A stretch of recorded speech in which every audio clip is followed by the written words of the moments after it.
Do you think you're cool just because you can land headshots? Ha! In the world of Counter-Strike, there are masters out there that you wouldn't believe. They see through walls and never miss a shot and sometimes turn into chickens. Yes, you heard that right. Today, we're diving headfirst into the wild, absurd, and insanely entertaining world of CS cheats. From ancient wall hacks in 1.6 to neural network-powered monsters in CS2. Ready? Buckle up, because this ride's gonna be wild, or maybe more like a nosedive through the map, like some of these pros managed to pull off. Let's start at the very beginning, the golden era when the grass was greener and CS 1.6 ruled every internet cafe in the land. Even back in the early 2000s, the first geniuses showed up, the ones who thought fair play was for losers. The earliest cheats were, well, let's just say primitive. Remember those semi-transparent walls? That was the Wallhack, the holy grail of noobs and the dream of every 12-year-old. But seriously, you wouldn't believe how popular it was. Wall hacks originally worked by messing with the game's graphics libraries, particularly OpenGL. It wasn't elegant, but boy, was it effective. Cheaters basically forced the game to render walls as semi-transparent. Sure, it killed your FPS and made the screen look like a glitchy mess, but who cared when you could see enemies through walls? And how about the aimbot? Back then, it was like a drunk cowboy. The crosshair would literally snap straight to your opponent's head. Early aimbots worked by analyzing colors. They searched the screen for specific color patterns matching enemy models, often requiring you to swap default skins for high contrast ones. Then auto-locked your aim onto those pixels. Effective? Yes. Subtle? Not really, but anti-cheat devs weren't sitting still, and so began the great arms race. Enter the legit aimbots, cheats that actually tried to look human. Imagine a thief who not only steals your wallet but also tries to look like a stand-up guy while doing it. Legit aimbots didn't just snap to targets, they smoothed the aim, threw in small misses, and tried to mimic human behavior. Basically, they were trying to cosplay as an average player. Oh, and then there were the speed hacks. Now that was turbo mode. Players would sprint around the map like maniacs, and server admins had to get creative with punishments. Some even teleported them randomly across the map. Speed hacks were a different beast. They tricked the game into thinking time was moving faster, letting players zoom around at insane speeds. Sure, it looked ridiculous, but it gave a massive advantage. Server admins fought back however they could. Some banned speed hackers, others used plugins that sent them flying to spawn or random corners of the map. See the promo code on the screen. Don't wait for a lucky chance. Luck is already on your side. Enter the promo code on our website and collect top loot from GGDROP. Have fun hunting.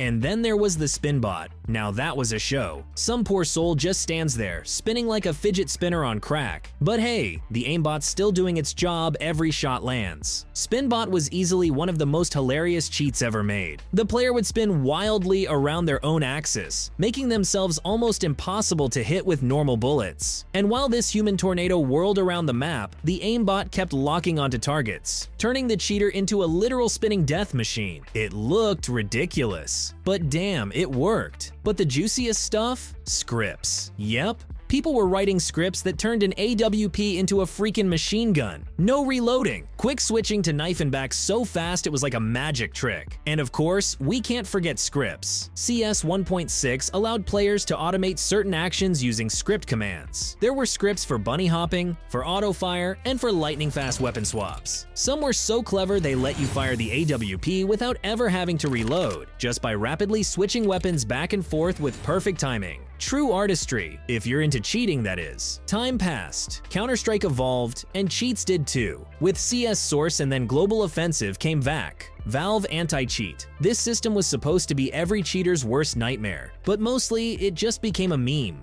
VAC did ban people, but with a delay. It was like the cops catching a thief and then saying, "Go ahead, take 2 weeks to enjoy yourself before we lock you up." Valve Anti-Cheat, VAC, has had quite the saga. The system was constantly being updated, but cheaters kept adapting just as fast. What made it unique was the delay in bans. This was intentional, so that cheaters couldn't figure out which cheat got them caught. A strategic game of cat and mouse. Remember the famous ban waves? Then came the Overwatch system. You know, like a digital citizen patrol. Players could watch replays and give verdicts like real judges. And yes, the jury consisted of experienced players. Overwatch was actually a pretty interesting idea. It let veteran players review suspicious match demos and vote on whether the suspect was cheating. Basically, a kind of community control. But like any system, it wasn't perfect. Cheaters figured out how to game it. They started spamming fake reports just to throw it off. Some even used it maliciously, flooding it with false accusations against innocent players. But the real madness started in CS2. That's when the neural networks entered the game. Yup, you heard right. Valve is reportedly using VACnet, a system that analyzes player behavior to detect anomalies. Imagine your own PC deciding whether you're a cheater. Creepy, huh? VACnet, which possibly started late in CSGO and continued into CS2,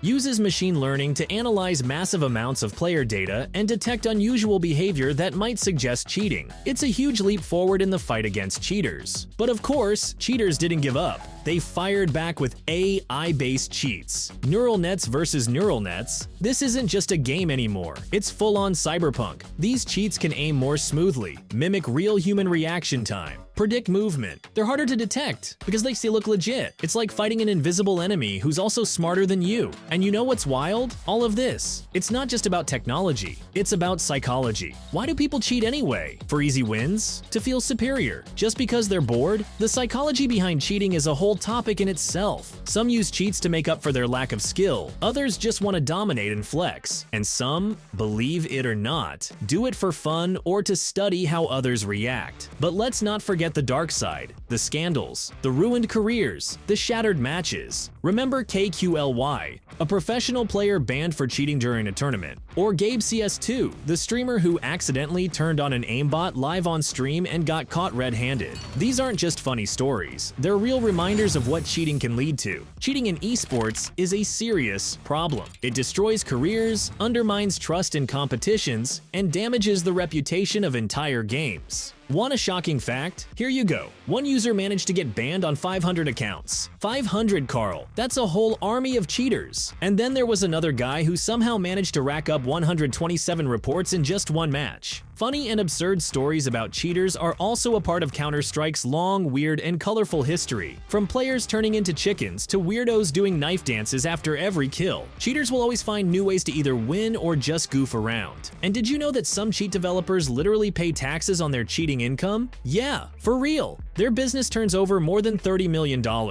Turns out, making and selling cheats is an actual underground industry. Some cheat developers make a fortune selling monthly subscriptions to their tools. And believe it or not, some of them report it as official income and pay taxes like a real business. So what's the takeaway here? Cheating in Counter-Strike is like an eternal game of cat and mouse. The devs invent new ways to catch and stop cheaters, and cheaters invent new ways to get around them. It's a never-ending race of tech, ambition, and yeah, a bit of human stupidity. But you know what? In the middle of all this chaos, Counter-Strike stays true to itself. We keep playing, keep grinding, keep competing. And sometimes, yeah, we just laugh at the cheaters. Because really, what else can we do? This ongoing battle between cheaters and anti-cheat systems might just be one of the most intense and fascinating parts of Counter-Strike's legacy. And let's face it, it's not going away anytime soon. So, friends, play fair, respect your opponents, and remember, no cheat can replace real skill or the joy of an honest win. And if you do run into a cheater, well, have a laugh at their expense and report them. Who knows? Maybe your report will be the final straw that gets them banned. And don't forget one simple truth. Real victories come not from cheating, but from mastery, dedication, and fair play. Make sure to subscribe to the channel, smash that like button, and drop a comment. Have you ever run into cheaters? What's the craziest cheating moment you've seen? And remember, cheating is lame, but laughing at cheaters? That's totally allowed. See you in the next video, where we just might break down how AI-powered cheats really work. It's gonna get spicy!